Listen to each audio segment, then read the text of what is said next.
আজকে আমি তোমাদের সঙ্গে শেয়ার করব পুঁই শাকের রেসিপি।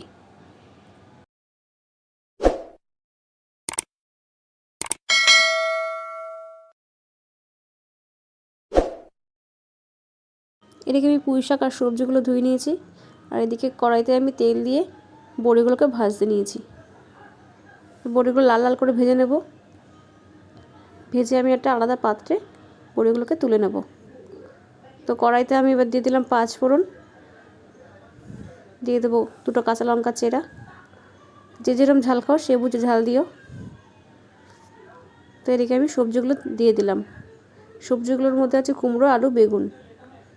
যেহেতু আমি এটা নিরামিষ দিনে রান্না করছি, তা তোমাদের কাছে এটা শেয়ার করছি।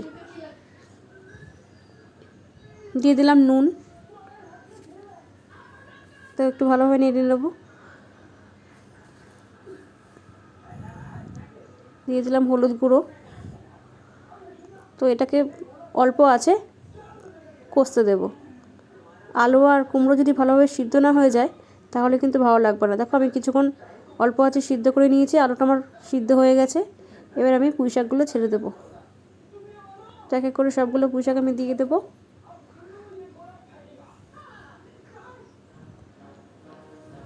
এবার আমি কিছুক্ষণের জন্য ঢাকা দিয়ে দেবো।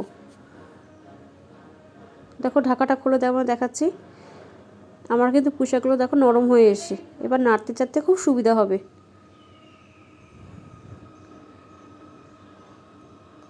কোনো রান্নাই কিন্তু তাড়াতাড়ি করলে ভালো হয় না খেতে। এটাকে যদি সময় দাও খুব ভালো খেতে হবে। এবার আমি বড়িগুলোকে দেখো দিয়ে দিলাম।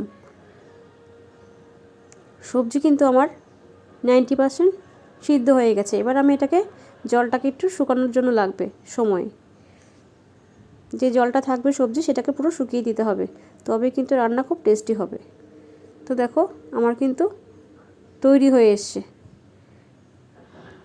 এবার আমি বাটিতে ঢেলে নিয়েছি। তো বন্ধুরা, ভালো লাগলে ভিডিওটা লাইক, কমেন্ট, শেয়ার করে দিও।